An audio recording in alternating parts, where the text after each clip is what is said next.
What is up, guys? So, in this last installment, we're just going to be going over some very important things that every mix should have and should be done. And so, I think what we're just going to start with is something actually I should have started with in the first video, and I do apologize that if you've watched this video, that you can, actually, you could probably watch this video first and then go to the next one, but basically, there are some very important things that people do that in professional settings that I've seen that isn't done in projects that I've seen. And one of them is actually clearing up empty spaces. And why is this important? It's important because if you think about it, when you go through the process of like recording, mixing, and mastering, and then to radio edits, what can happen is compression. Now, when you have, say, we'll take this blank spot right here where nothing doesn't seem like anything's happening, and I'll show you in a second that there is actually stuff there. But what can happen is, so, okay, it doesn't look like there's anything there, so people will leave it there. And so when they leave it there, what can happen actually is that over time, like when it goes to mastering is balancing it out and compressing it. So that person will put a compressor on there, and then maybe sounds like something there is very audible. And then they'll go to radio, and then they'll put even more compressors on there. And then when you listen to it, you're like, wait, in that pause that you remember, oh wait, there wasn't anything there. There was actually something there, and you didn't take it out, and now everyone can hear it, and now you can't take it back, and you just feel like crap, and it just does. It's just not a good ending. So I'm actually going to show you. There's this little thing right here where you can zoom in on the transients, and you can actually see when stuff is actually there. Now it doesn't look like there's actually a lot there, but what you can see is there's actually a little section right there, there's a little section right there, and so those things can actually show up after a lot of compression is done. And so we're just going to bring it back down to a reasonable size, and what the best thing you can do there is just delete it, because you don't need it. So what I'll do is I'll get to a point where like I can see the end and the beginning pretty well, and I'm just going to delete it just like that. Usually you can go right up to it, and then you just delete it. Okay? And then you go to the next one, and you just go like this, and you delete it, but you want to get to the point. Yep. So like right, I'm not going to give it like a little bit. I'm going to give it a little bit of leeway. I'm just going to delete that. And I'm going to take this section. I'm just going to zoom out just a little bit, and I'm going to delete that section. You want to be very careful when you zoom out that you don't go too close, because even though it might look like there's not too much going on there, like it can actually delete something like a breath that you kind of wanted in there. And so let's just take the example of this. I'm just going to quickly hear the last part of this, and then we'll see what it sounds like. Just to live my life.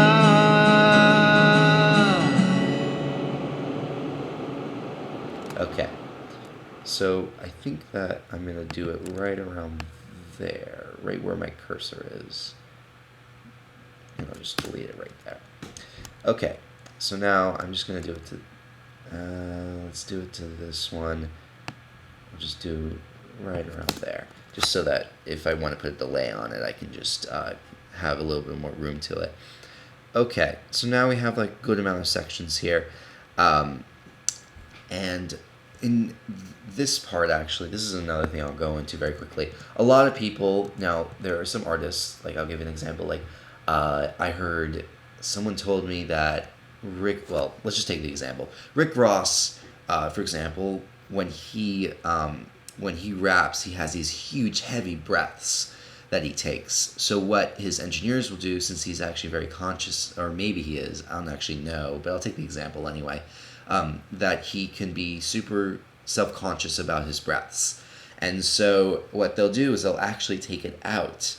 They'll like physically take it out. And it's usually these little sections like this, where it's like you have like these little sections in between where you can see it. Here, I'll show you. Mind something like it'll be right there or right here.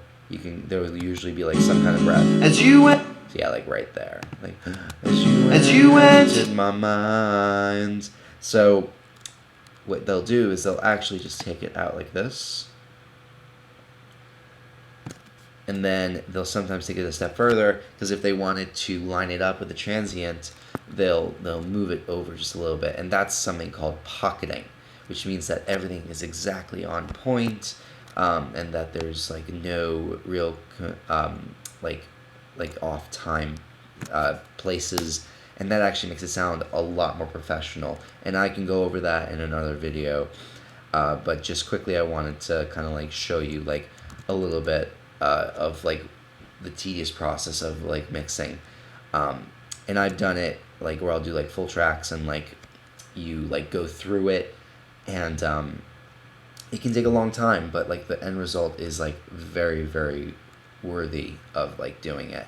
Now the next thing I just want to go over is everything must have fades, whether it's on the beginning or in the end. So what I'll do is I'll just take the whole track, all the regions, and I'll press Command F. And what Command F will do is it will create all fades on anywhere that it's necessary. And so what that will do, you'll see it, it'll come up, yep, and now everywhere where there is a space or something like that, there will be a fade there. And that's super, super important, because you don't want it to be like, you want it to be more like, for example, let's take that line, as you entered my mind. As you entered my mind, as a fade instead of as you entered my mind. There's a difference, like you hear it, and it's a lot more smooth, and it just sounds a lot better. And actually, those are like the really, really important concepts. And then just last finishing things you can do, I'll just go over one detailing technique that you can do for, let's go to the chorus, for example. Let's just do this. And I'll make it a little less. Sorry, one sec. Ooh. This is actually a very intense project. As you entered my mind, and okay, so here's what I'm going to do. I'm going to create a automated delay, and this will be the last thing we go over. I can go over this in another video if you guys want. Just comment or email me. I'll also put my email in the description below. So in this case, we're going to create a let's create a stereo aux track, as we did in the last video, and we're going to create a delay. Let's label it right now, delay, and we will create, let's go to channel plugins, let's go to our delays, and then let's do a multi-delay. And let's just do, in this case, let's just do simple quarters. That should work. And so now we'll bus it over 5 and 6, since 3 and 4 is taken. And we'll create another bus input. Let me just quickly do that. It's just a quick way of doing this. We can do J. And since I have it on a specific setting where it will it'll only show the assignments to bus 3. I forget exactly how to adjust it again, but I will put it in the description when I figured it out. And actually, wait, yep, okay, I'll put it in the description below. And here's how you would do this. So, say you want it on the vocal. Let's just put it on the vocal, for example. And what you want to do is you want to select the bus again. Give it a second. Yep. And then since it's mono, you put 5, and then you'll have this other. Yep. Okay. And I'll just do send F. And now you can just see this particular one. So now what we're going to do is we're going to go into what's touch mode. In touch mode, will automatically automate it. So you don't want to delay on the full track. You actually just want it on a section. And so what you do is you go into touch mode. In touch mode, when you touch the fader, it'll automatically record that section with a automation. So we're not gonna solo. Excuse me. We're just going to mute the other side right here since it doesn't have the automation yet. And I'm just going to show you what it sounds like with the full. We're going to read first, and we're just going to show you what it sounds like with the delay on. I smell jasmine as a turn up, I'm going to take the mix out. Actually, that works. Okay, so now what we're going to do is we're just going to bring it up, and we're going to bring it back down. So that will look, so on faltered and faltered and faltered and faltered. Okay, so we're going to do that. And then, but we're going to show the view. I'll show you literally being written. It's pretty cool, actually. And I want it to bus 5. I want the level. And you'll see it actually being written. So in this case, I want to go to touch. And then once you click the fader, it'll actually start reading. And I smell jasmine as a and that's exactly what it should look like. And I'll do it for one more. And the crows say because it knew. And now, what's really cool is you can actually like adjust specific parts. So if you want more here, or you want a specific line to be a little more linear, whatever you're looking for, you can adjust it very easily.